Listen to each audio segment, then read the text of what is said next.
Shoutout natin si Ma'am Carmen. Ma'am Carmen, ito po yung in-order nyo pong sewing machine. Ito po yung freebies ng ating sewing machine na transformer. At ito po yung wire ng ating sewing machine. Dito po natin yan isasaksak po, ma'am.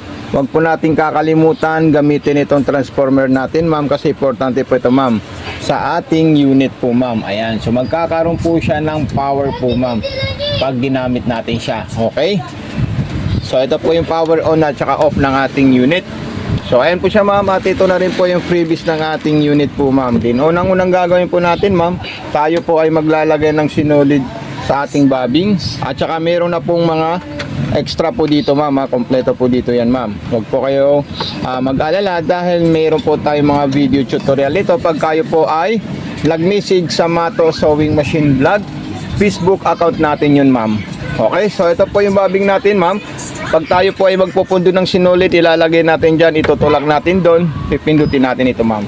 May feeling thread, speed control, selector ng design, atras abante, button start, tsaka button stop. So ayan po siya, ma'am. Ilalagay natin dito, ma'am.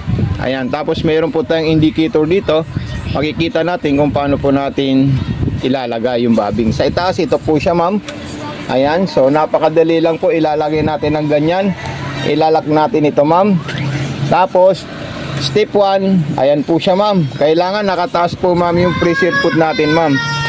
Okay, nakataas po to. Kailangan po yan para maluwag po yung pasada ng sinulid natin. So, step 2, pataas na po siya. Step 4, pababa. Step 5, diretso na po dito. Tapos, butas na po ng karayom po, ma'am. Okay, so ito po, hilahin ko po sa likod po, ma'am. Kailangan ikutin natin ito, ma'am, para makain niya po yung sinulid sa ilalim po, ma'am. Ayan. Ang ikot ito, pababa po siya forward. Ayan. So, ito po siya, ma'am. Sumunod po dyan, ma'am. Papasok natin sa likod yan.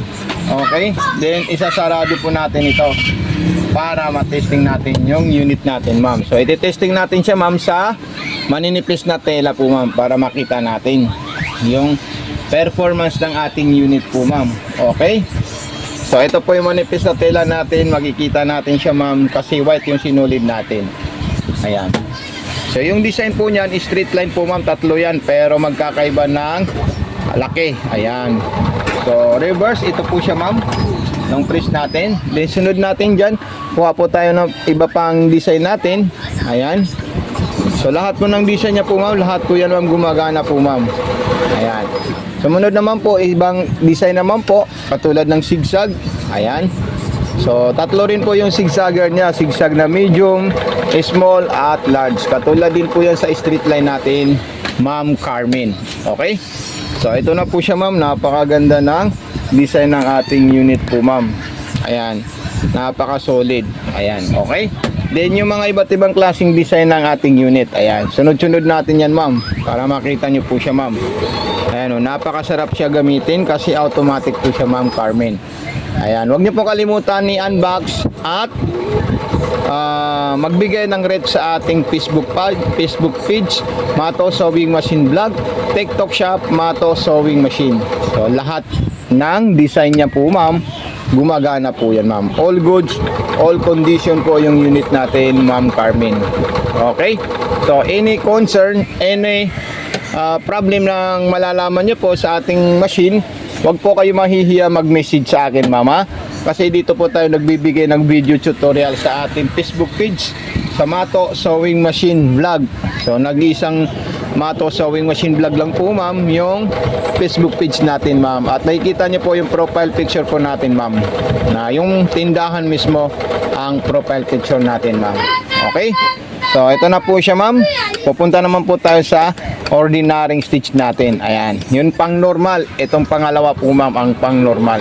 Pang manipis kasi yung number 2. Sobrang masinsin po yun, ma'am. Okay, so ito na po siya, ma'am Carmen. Ipakita muna natin kay Ma'am Carmen yung ginawa po niyang design lahat bago po natin siya impakehin para hindi po siya taranta. Ayan. So lahat po yan, ma'am, goods, back to back. Perfect po siya, Ma'am Carmen. So thank you so much, Ma'am Carmen.